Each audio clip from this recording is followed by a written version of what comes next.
السلام عليكم ورحمة الله وبركاته. نحمده ونصلي على رسوله الكريم أما بعد. সর্বপ্রকার শুকরিয়া আদায় করি মহান স্রষ্টা আল্লাহ পাক রব্বুল আলামিনের দরবারে, যিনি আমাদেরকে ঈমান নামক অমূল্য সম্পদ দিয়ে ধন্য করেছেন এবং এরই পাশাপাশি নবী মুহাম্মদ সাল্লাল্লাহু আলাইহি ওয়াসাল্লামের উম্মাত বানিয়েছেন। দরুদ ও সালামের নাজরানা পেশ করি নবী সাল্লাল্লাহু আলাইহি ওয়াসাল্লামের প্রতি। প্রিয় শিক্ষার্থী বন্ধুরা, আজকে আমরা বাংলাদেশের খ্যাতনামা আলেমে দ্বীন হযরত মাওলানা আবু তাহের মিসবাহ হাফিজাহুল্লাহ হুজুরের লিখিত এসো আরবি শিখি আল জুজউল আউয়াল প্রথম পাঠের আদ-দারসুল আউয়াল প্রথম অধ্যায়ের সবক শুরু করতে যাচ্ছি। মুসান্নিফ তিনি খুব সুন্দর করে আরবি শিক্ষার্থী, আরবি পিপাসু ছাত্রছাত্রীদের জন্য খুব সুন্দর করে বইটা সাজিয়েছেন। প্রথমে তিনি চিন্তা করেছেন আরবি ভাষা বলতে গেলে, লিখতে গেলে জেহেনে আরবি শব্দ, আরবি ওয়ার্ড মিনিং মুখস্থ থাকা দরকার। তিনি সেদিকে লক্ষ্য করে প্রথমে তানার কিতাব তিনি শুরু করেছেন শব্দমালা দিয়ে, যাতে করে সেগুলো আমরা মুখস্থ করে সেই অনুযায়ী আমরা বাক্য শব্দ বলতে পারি। তো প্রথমে তিনি নিয়ে এসেছেন কিছু শব্দমালা, সেগুলো আমি পড়ছি। কিতাবুন একটি বই, কলামুন একটি কলম, কুরসিয়ুন একটি চেয়ার, বাইতুন একটি ঘর, বাবুন একটি দরজা, মিসবাহুন একটি বাতি, জিদারুন একটি দেওয়াল, সারিরুন একটি খাট। তো আমাদের আরবি শিখতে গেলে সর্বপ্রথম এই শব্দ, এই মিনিংগুলো আমাদেরকে খুব সুন্দর করে ভালোভাবে মুখস্থ করতে হবে। যখন আমাদের এগুলো মুখস্থ হয়ে যাবে, এরপরে আমরা এই শব্দগুলো কিভাবে প্রয়োগ করতে হয়, ব্যবহার করতে হয়, সেগুলো আমরা জানব। এই শব্দগুলো ব্যবহার করার পদ্ধতি তিনি এখানে নিয়ে এসেছেন। যদি আমরা একটা বাক্য যদি ব্যবহার করি, সেটা যদি পুরুষের ক্ষেত্রে হয় তো সেখানে কি ব্যবহার হবে, যদি মহিলার ক্ষেত্রে ব্যবহার হয় তো সেই শব্দের আগে কি শব্দ দিয়ে আমরা সেই দিকে ইঙ্গিত করব, সেটা তিনি নিয়ে এসেছেন। যদি পুরুষ হয় তো সেক্ষেত্রে হাযা, আর যদি মহিলা হয় তো সেক্ষেত্রে হাযিহি। যদি পুরুষ হয় তো যালিকা, মহিলা হলে তিলকা। এখন রইল কথা হাযা হাযিহি, এগুলো কাছের বোঝানোর জন্য ব্যবহার হয়, দূরের কিছু বোঝানোর জন্য যালিকা তিলকা ব্যবহার হয়। হাযা পুরুষের জন্য ব্যবহার হয়, হাযিহি এটি মহিলার ক্ষেত্রে ব্যবহার হয়। যালিকা এটা পুরুষের জন্য ব্যবহার হয়, তিলকা এটা মহিলার জন্য ব্যবহার হয়। হাযা হাযিহি যালিকা তিলকা এগুলোকে বলা হয় ইসমে ইশারা। আর যেটার দিকে ইশারা করা হয় সেটাকে বলা হয় মুশারুন ইলাই। তো তিনি নিচে উদাহরণ দিয়েছেন, হাদা কিতাবুন, ইহা একটি বই, কিংবা এটাকে এভাবে বলা যেতে পারে, হাদা কিতাবুন, এটি একটি বই, জালিকা কলামুন, ওটি একটি কলম। এরপরে তিনি আমাদেরকে শব্দ প্রয়োগ শিখিয়েছেন নকশা আকারে, ছবি আকারে। তিনি এখানে এঁকে দিয়েছেন খুব সুন্দর করে।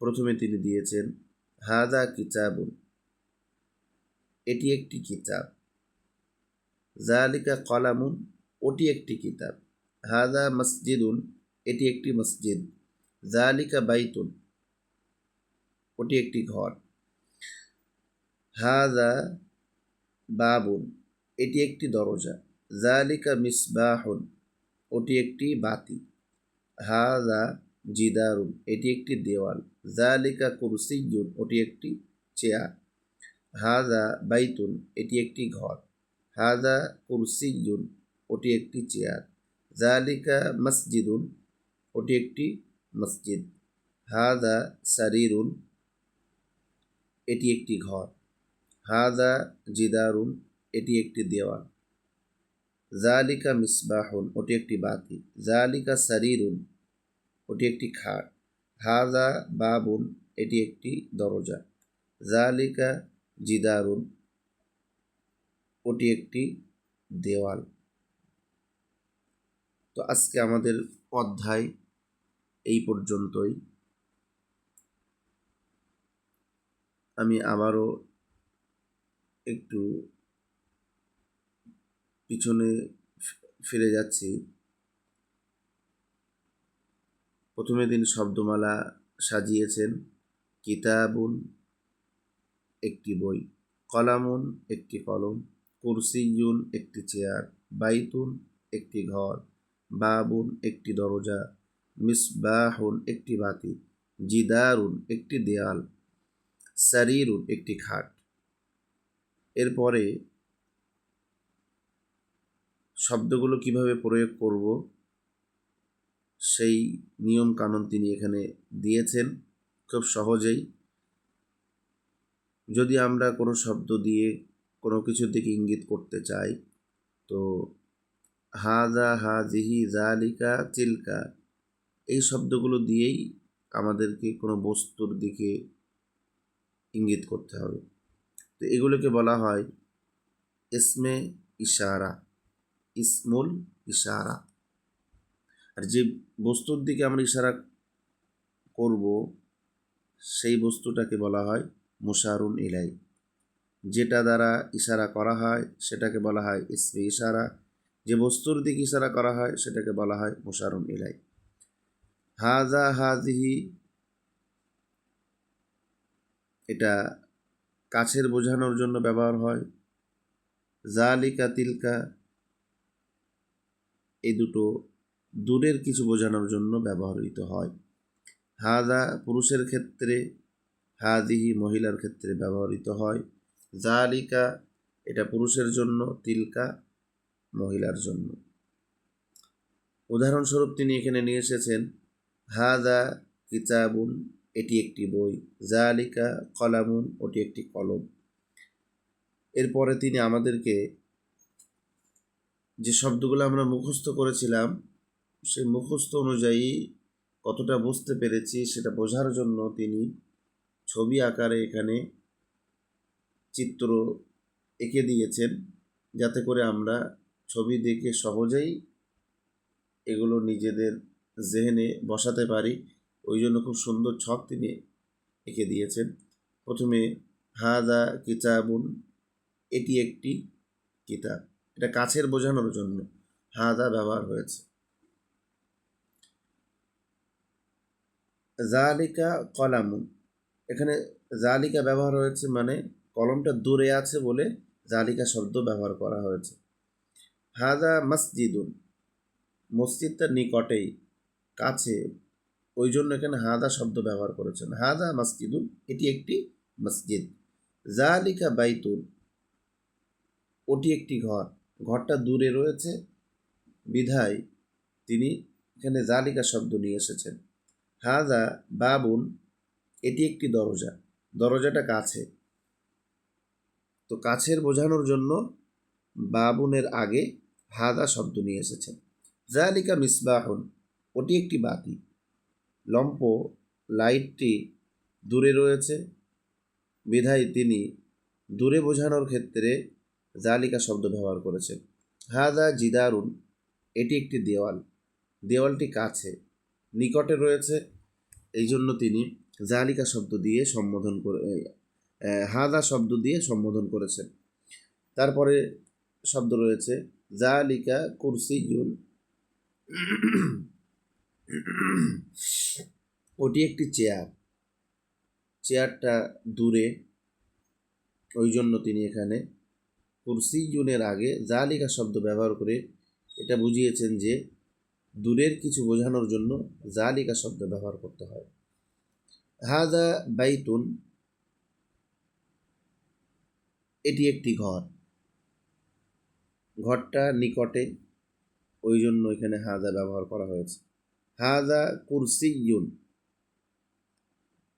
এটি একটি চেয়ার। জালিকা মসজিদুন, ওটি একটি মসজিদ। হাদা সারিরুন, এটি একটি খাট। হাদা জিদারুন, এটি একটি দেওয়াল। জালিকা মিসবাহুন, ওটি একটি বাতি। জালিকা সারিরুন, ওটি একটি খাট। হাদা বাবুন, এটি একটি দরজা। জালিকা জিদারুন, এটি একটি দেওয়াল। তো প্রথমে হাদা কিতাবুন, এই যে একটা বাক্য, এর মধ্যে এই হাদা ইসমে ইশারা আর কিতাবুন হলো মুশারুন ইলাই।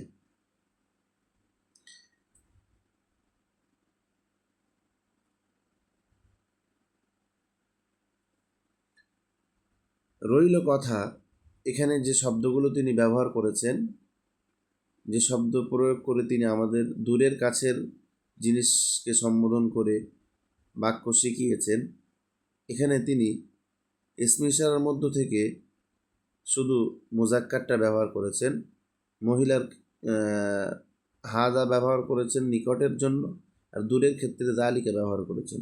হাজি এবং তিলকা তিনি এখনো ব্যবহার করেননি। তো এ অধ্যায়ে আমরা ইসমে ইশারার মুজাক্কারের ব্যবহার আমরা শিখলাম, হাদা এবং জালিকা। পরের অধ্যায়ে যখন ক্লাস শুরু হবে তখন আমরা ওখানে শিখব হাজিহি এবং তিলকার ব্যবহারটা কিভাবে করতে হয় এবং সেটা কিভাবে মহিলাদের ক্ষেত্রে যে শব্দগুলো ব্যবহার হয় সেগুলো কিভাবে কি ব্যাকরণ অনুযায়ী হয়, সেই সমস্ত আলোচনা আমরা আগামী পাঠে আগামী ক্লাসে ইনশাল্লাহ শিখব। তো আজকে আমরা প্রথম অধ্যায় শেষ করতে যাচ্ছি। তো প্রথম অধ্যায়ে আমাদের প্রথম যে কাজগুলো করতে হবে, আদ-দারসুল আউয়ালের প্রথম কাজ, প্রথমে তিনি যে শব্দ মালা এখানে নিয়ে এসেছেন, অড মিনিং নিয়ে এসেছেন, সেই অড মিনিংগুলো আমাদেরকে খুব সুন্দর করে ভালোভাবে মুখস্থ করে নিতে হবে। তারপরে আমাদের ইসমে ইশারাটা মুখস্থ করতে হবে। তারপরে তিনি যে ইসমে ইশারা দিয়ে বাক্য তৈরি করে দূরের এবং কাছের বুঝিয়েছেন, সেগুলো আমাদেরকে মুখস্থ করে খুব ভালোভাবে জেহেন নাশিন করে নিতে হবে, যাতে করে আগামীতে আমাদের সামনে কোনো কিছু আসলে আমরা সহজেই যেন সেটা আরবিতে বলতে পারি। আল্লাহ পাক আমাদের প্রত্যেককে এই ক্লাস থেকে বেশি বেশি করে উপকার ফায়দা নেওয়ার তৌফিক দান করুক। আমিন ইয়া রাব্বাল আলামিন। ওয়া আখির দাওয়ানা আনিল হামদুলিল্লাহি রাব্বিল আলামিন। আজকের ক্লাস এখানেই সমাপ্ত হচ্ছে। সুবহানাল্লাহি ওয়া বিহামদিহি, সুবহানাকাল্লাহুম্মা ওয়া বিহামদিকা, ওয়া নাশহাদু আল লা ইলাহা ইল্লা আনতা, ওয়া নাস্তাগফিরুকা ওয়া নাতুবু ইলাইক। আসসালামু আলাইকুম ওয়া রাহমাতুল্লাহ।